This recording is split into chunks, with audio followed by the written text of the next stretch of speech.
out of these two reaction, one is going to represent base, one is going to represent nucleophile. You are having one option, you can say both are acting, both are representing the base or both are representing the nucleophile. तो answer क्या है? दोनों nucleophile हैं, दोनों base है, एक base है, एक न्यूक्लियोफाइल है. यही टॉपिक है. What is the basic difference between base and nucleophile? ये बेसिक से डिफरेंस है और यही टॉपिक है आज के वीडियो का.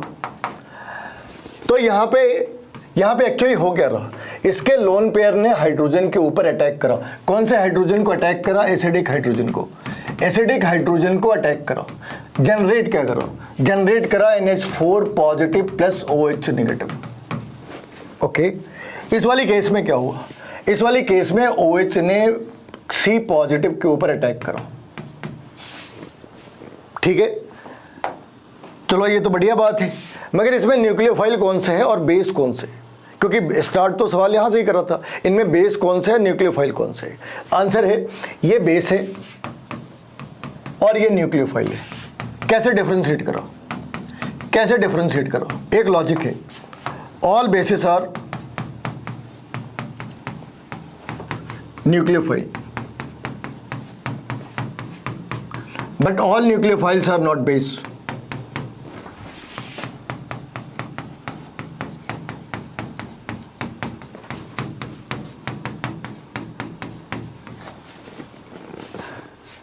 तो ये थोड़ी पॉलिटिकल टाइप के स्टेटमेंट लिखती है, तुम्हें आइडेंटिफाई करना पड़ेगा कहाँ पे ये बेस की तरह काम कर रहा, कहाँ पे ये न्यूक्लियोफाइल की तरह काम कर रहा. एक कॉमन सी बात क्या है कि अगर हमने कोई बेस ली, बेस माइनस हाइड्रोजन कर दी तो उसने न्यूक्लियोफाइल बना दी. मतलब ये सबसे सिंपल वे है इसे रिप्रेजेंट करने का. बेस से तुमने एक हाइड्रोजन एब्स्ट्रैक्ट करा, वो न्यूक्लियोफाइल है. इतना आसान है. तो यहाँ पे जो पहला पार्ट है वो पहला पार्ट है, ये बेस है, दूसरा न्यूक्लियोफाइल है. कैसे आइडेंटिफाई करा? तो इसने अटैक करा, इसने, इसका टारगेट क्या था? टारगेट एटम क्या था? इसका टारगेट एटम था एसिडिक हाइड्रोजन. मतलब इसने हमले कहाँ पे करे, इसने अटैक कहाँ पे करे, ये डिसाइड करेगा कि वो बेस की तरह बिहेव कर रहा या न्यूक्लियोफाइल की तरह. अगर इसने अटैक करा H के ऊपर, एसिडिक हाइड्रोजन के ऊपर, एसिडिक हाइड्रोजन किसे बोलेंगे? किसी भी हाइड्रोजन को नहीं. जो हाइड्रोजन ऑक्सीजन के साथ, फ्लोरीन के साथ या नाइट्रोजन के साथ अटैच है उसे कहेंगे एसिडिक हाइड्रोजन, और बाकी नॉर्मल हाइड्रोजन है. तो क्या ये उसके टारगेट पे है? क्या बेस नॉर्मल हाइड्रोजन को अटैक कर सकता है? आंसर है नहीं. वो उसे नहीं अटैक कर सकता. अटैक कर सकता है एसिडिक हाइड्रोजन को ऑक्सीजन के साथ हो, फ्लोरीन के साथ हो या नाइट्रोजन के साथ हो, तभी अटैक कर सकते हैं. तो यहां पे अटैक करा उसने किसे? एसिडिक हाइड्रोजन को. और अगली बार अटैक किसे कर रहे हैं? कार्बोकेटाइन को. कार्बोकेटाइन को. तो टारगेट एलिमेंट के बेसिस पे, टारगेट साइट के बेसिस पे डिसाइड कर सकते हैं कि कौन सा बेस है, कौन सा न्यूक्लियोफाइल है. क्लियर है? तो यहाँ पे अगली बार, पहली बार में बेस है क्योंकि उसने हाइड्रोजन एब्स्ट्रैक्ट करा, दूसरी बार में वो न्यूक्लियोफाइल है क्योंकि उसने कार्बोकेटाइन के ऊपर अटैक करा. एक और भी तरीका है, इसने क्या जनरेट करा? इसने जनरेट करा OH नेगेटिव. और इसने क्या करा? इसने कार्बन और न्यूक्लियोफाइल के बीच एक बॉन्ड बना दी. इसने कार्बन और न्यूक्लियोफाइल के बीच एक बॉन्ड बनाई. वो बॉन्ड स्ट्रांग है, वीक है, वो तो सेकेंडरी मैटर है.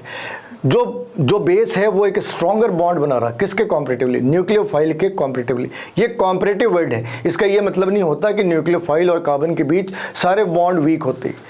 वो रिलेटिव है, बेस के रिलेटिव वो वीक होते हैं. वापस चलते हैं.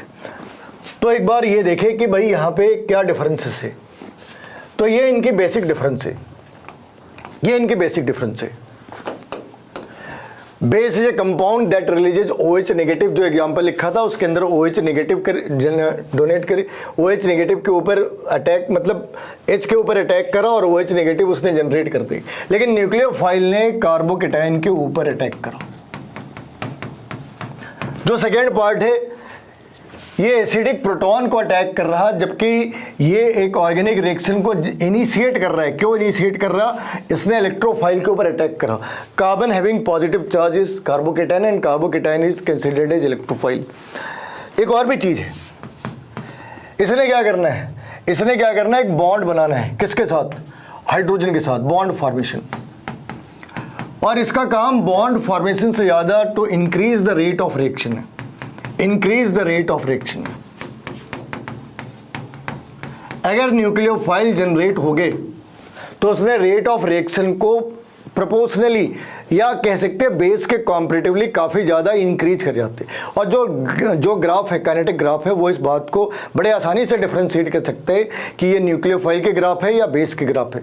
बेस उस रेट ऑफ रिएक्शन को बहुत कम इंक्रीज करता है, लेकिन न्यूक्लियोफाइल का पर्पस ही है, एक बार ही न्यूक्लियोफाइल जनरेट हो जाए उसने रेट ऑफ रिएक्शन को इंक्रीज करना है, ऑटो कैटालिसिस जैसा ये कुछ बिहेव करता है।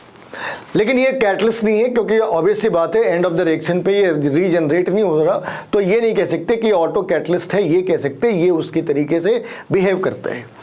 अगर बेसिक मीडियम हो तो उसने एलिमिनेशन रिएक्शन को फेवर करा, लेकिन अगर बेस की कॉन्सेंट्रेशन ज़्यादा है उसने एलिमिनेशन को फेवर करा, लेकिन अगर न्यूक्लियोफाइल की कॉन्सेंट्रेशन ज़्यादा है तो वो सब्स्टिट्यूशन को फेवर करते हैं। तो अब ऐसी बात है, हमें उनके स्ट्रेंथ के बारे में भी आइडिया होना चाहिए कि कौन सी चीज़ की कितनी स्ट्रेंथ है। तो यहाँ पे एक एनालिसिस है, ऐसा हो सकता है कि एक अच्छा न्यूक्लियोफाइल एक अच्छा बेस हो, बिल्कुल हो सकते हैं। इसके एग्जाम्पल है OR, OH, एक न्यूक्लियोफाइल भी हो सकता और बेस भी हो सकते। ऐसा भी हो सकता है एक पुअर न्यूक्लियोफाइल है but it's a very good base. और तुमने देखा होगा जो हॉफमैन एलिमिनेशन है, हॉफमैन एलिमिनेशन के अंदर जो बेस यूज करते हैं टर्शियरी ब्यूटॉक्साइड, तो टर्शियरी ब्यूटॉक्साइड एक मरा हुआ न्यूक्लियोफाइल है but it's a very strong base, वो इस कैटेगरी के अंदर आते हैं।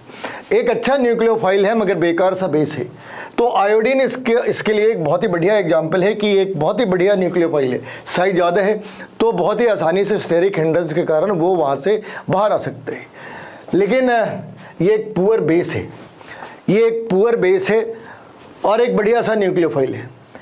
एक poor nucleophile but a poor base. अब आखिर पे आते हैं, एक पुअर न्यूक्लियोफाइल हो एक पुअर बेस हो, तो वाटर इसके अंदर एक एग्जांपल हो सकता है। वाटर ना तो क्योंकि वाटर के साथ क्या कहते हैं, इट्स एम्फोटेरिक, तो इसके बेसिक स्ट्रेंथ के ऊपर तो हमें पहले भी कोई डाउट नहीं था। लेकिन हाँ, ये न्यूक्लियोफाइल कैसे है, तो न्यूक्लियोफाइल भी बेकार है, बहुत बढ़िया न्यूक्लियोफाइल तो नहीं है। कैसे मालूम कि ये बेकार सा न्यूक्लियोफाइल है, तो तुमने देखे होंगे कई ऐसे रिएक्शंस होते हैं ROH जहाँ पे SOCl2 PCl3 PCl5 इसको ऐड करा तो ये OH यहाँ से बाहर निकल जाती है। अगर ये यहाँ से बाहर आ रही तो ऑब्वियसली बात है अगर बहुत स्ट्रॉन्ग न्यूक्लियोफाइल है तो उसने इस बॉन्ड को ब्रेक होने कैसे दिया, तो उसने अगर इस बॉन्ड को ब्रेक होने दिया तो इसका ये मतलब है कि वो एक बहुत ही बढ़िया सा न्यूक्लियोफाइल तो नहीं है। तो शॉर्टकट में ऐसे कह सकते हैं कि अगर मान लो हमने वाटर ली और इससे एक हाइड्रोजन बाहर निकाल दे तो ये एक न्यूक्लियोफाइल हो सकते हैं और ये इसके कॉम्पैरेटिवली एक बेस हो सकता है। यही बात ROH के साथ भी कह सकते हैं। हाँ, ये जरूर है कि हमें इसके रिलेटिव स्ट्रेंथ का भी आइडिया होना चाहिए। तो इस तरीके से बेस से न्यूक्लियोफाइल जनरेट करते हैं। हर एक बेस एक न्यूक्लियोफाइल है। कौन सी base? Lewis base. Bronsted base के बारे में बात नहीं कर रहा। लेविस बेस एक न्यूक्लियोफाइल है, लेकिन हर एक न्यूक्लियोफाइल एक लेविस बेस नहीं है। तुम्हें इसके ऊपर थोड़े से एग्जाम्पल सॉल्व करने हैं जब तुम्हें इस बात की क्लैरिटी हो जानी है कि किसे न्यूक्लियोफाइल कहना है, किसे बेस कहना है।